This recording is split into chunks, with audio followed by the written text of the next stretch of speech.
નમસ્કાર મિત્રો, કેમ છો બધા? હું છું ચિરાગ મકવાણા. તમારું અમારી ચેનલ એટલે કે જ્ઞાન સાધનામાં તમારું હાર્દિક સ્વાગત છે. રાઈટ, આજે આપણે એવા વિષય ઉપર વાતચીત કરવાના છીએ, ચર્ચા કરવાના છીએ કે ટાટની પરીક્ષામાં તમારું મેરિટ વધારી શકે. કયો ટોપિક? ગુજરાતી વ્યાકરણ. ગુજરાતી વ્યાકરણ 20 માર્કનો મિત્ર હોય છે, તો તમે 20માંથી 20 માર્ક્સ લાવી શકો છો. રાઈટ, એટલે પણ કઈ રીતે લાવી શકાય કે ભાઈ ધોરણ 9થી 12ની જીસીઆરટીનું જે ગુજરાતીનું પાઠ્યપુસ્તક છે તેમાં જે વ્યાકરણના ટોપિક આપેલા છે એ મુજબ તમે તૈયારી કરો મિત્રો. તો તેને ધ્યાનમાં રાખીને તમારા 2 માર્ક્સ કન્ફર્મ કરવા માટે આજે આપણે ધોરણ 9 અને 10ના પાઠ્યપુસ્તકમાંથી મહત્વના રૂઢિપ્રયોગ આજે સમજવાના છીએ. રાઈટ, તો વિડીયોની અંદર બના રહેજો અને જો વિડીયો ગમે તો લાઇક અને શેર કરવાનું મિત્રો ભૂલતા નહીં.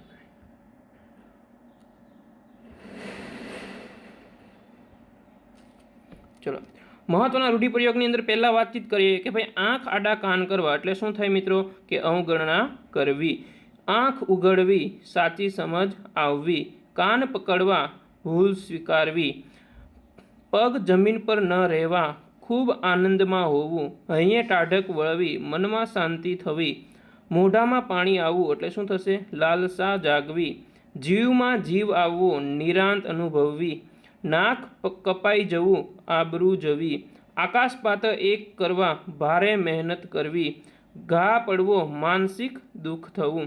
રાઈટ મિત્રો, આ જે આપણે વાતચીત કરીએ 1 by 1 બધા ટોપિકની ચર્ચા કરવાના છીએ, તો મિત્રો વિડીયોની અંદર બન્યા રહેજો. ચલો નેક્સ્ટ આપણે જો ચર્ચા કરીએ મિત્રો.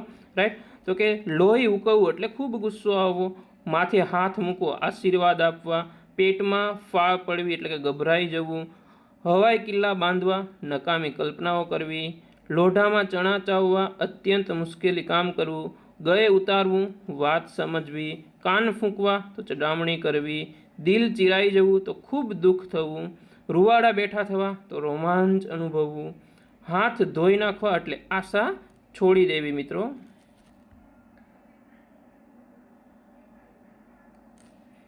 ચલો નેક્સ્ટ જોઈએ.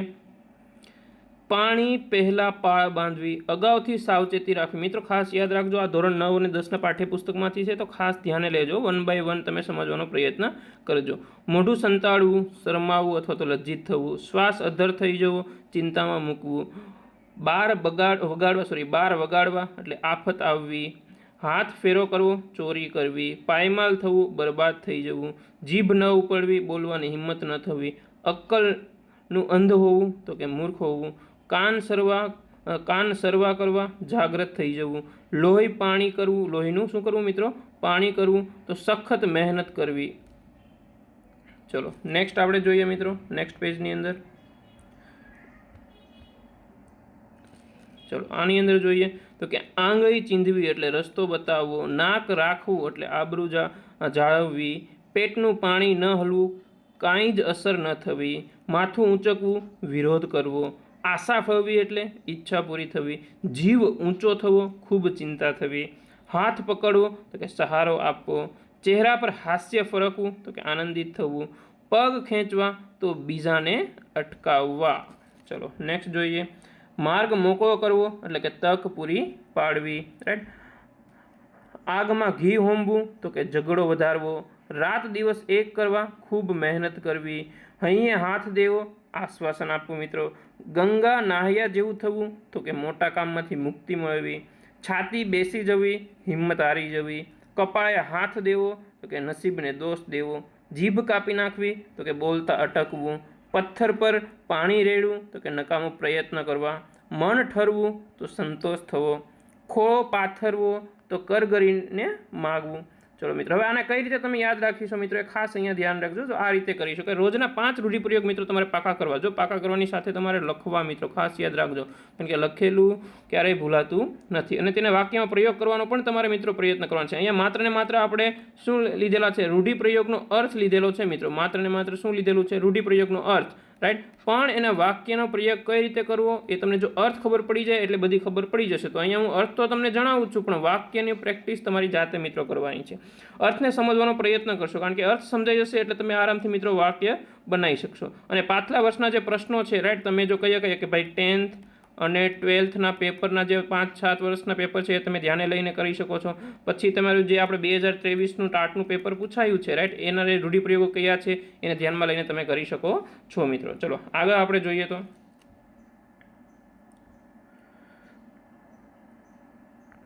આંખમાં ધૂળ નાખવી તો છેતરવું થાય, મન મારીને બેસવું, ઈચ્છા દબાવી દેવી, હાથમાં રમત હોવી એટલે કે કામ સરળ હોવું, આકાશને આંબવું તો ઊંચા લક્ષ્યાંકો સિદ્ધ કરવા, ઠરવું તો સ્થિર થવું થાય મિત્રો, પેટમાં પાપ હોવું, ખરાબ દાનત હોવી, માથું ખાવું તો બહુ બોલીને કંટાળો આપવો, છાતી ગજગજથી ફૂલી જવી તો ખૂબ ગર્વ થવું, કૂવામાં ઉતરવું તો કે જોખમ લેવું, મોઢું કાળું કરવું તો કે બદનામ થવું અથવા તો શું થાય મિત્રો, ત્યાગ કરવો. ચલો પરીક્ષાની કેટલીક ઉપયોગી યુક્તિઓ ખાસ યાદ રાખજો મિત્રો રાઈટ, કે અહીંયા મેં એક સ્લાઇડ છે ને બધામાં વચ્ચે લીધેલી છે જેથી તમને પણ કંટાળો ન આવે. સ્પષ્ટ રૂઢિપ્રયોગનો સચોટ અર્થ લખો. તમે જ્યારે પરીક્ષામાં પ્રશ્ન કોઈ પણ રૂઢિપ્રયોગ પૂછાય તો તમારે સ્પષ્ટ જે અર્થ હોય સ્પષ્ટ ભાષામાં અથવા તો ચોખ્ખી ભાષામાં લખવાનો પ્રયત્ન કરો જેથી તમારા પૂરામાંથી એટલે કે 1માંથી 1 માર્ક્સ તમને મળી જાય. બીજું કે વાક્યનો પ્રયોગ કરો ત્યારે ખાસ ધ્યાન રાખો કે મિત્રો કોઈ વ્યાકરણની અશુદ્ધિઓ ના રહે, એટલે કે તમે જ્યારે વાક્ય બનાવો ને મિત્રો તો વાક્યની અંદર બધું જ્યાં અલ્પવિરામ હોય ત્યાં અલ્પવિરામ તમે લખો, જોડણી છે એ પરફેક્ટલી લખો. એટલે વાક્ય બનાવો તો વ્યાકરણમાં અથવા કે જોડણી છે, વિરામચિહ્નો છે એ મૂકવામાં ધ્યાન રાખવું મિત્રો. આ ધ્યાન રાખજો તો તમને 2માંથી 2 માર્ક્સ પૂરા મળી શકે છે. નેક્સ્ટ આપણે જોઈએ સાતમા આસમાને હોવું એટલે ખૂબ ખુશ થવું, નામ કાઢવું તો કે પ્રખ્યાત થવું, ઝાલર વાગવી તો કે આરતીનો સમય થવો, પાવન થવું તો પવિત્ર થવું, વાતને વતેસર કરવું તો નાની વાત મોટી કરવી, રૂવાડા ઊભા થવા તો ડર કે હર્ષ અનુભવવો, પગ ઉપાડવા તો કે ઝડપથી ચાલવું, નવ નેજા પડવા એટલે ખૂબ મુશ્કેલી અનુભવવી, ડગલે ને પગલે એટલે કે વારંવાર, પાસેરામ પૂણી એટલે કે શરૂઆત કરવી. ખાસ યાદ રાખજો પાસેરામાં પૂણી આ કોઈને ખબર ના હોય રાઈટ, એટલે શું થાય એનો મિત્ર, શરૂઆત હોવી. ચલો નેક્સ્ટ જોઈએ બુદ્ધિ ચાલવી એટલે કે યુક્તિ સૂઝવી, લોહી પીવું એટલે કે બહુ હેરાન કરવું, હથેળીમાં ચાંદ બતાવવો તો કે ખોટા વચનો આપવા, ઘોડા દોડવા તો કે તર્ક વિતર્ક કરવા, ખાલી ચણા વાગે ઘણું તો અધૂરો ઘડો છલકાય ઘણો, આંખ મીંચાઈ જવી તો કે મૃત્યુ પામવું, જીવ ટૂંકાવવું તો કે હાર માની લેવી, દુનિયાનો ત્યાગ કરવો એટલે કે સંન્યાસ લેવો, ઠેકાણે પાડવું તો કે વ્યવસ્થિત ગોઠવવું, માયા મૂકવી તો કે મોહ મમતા છોડવી.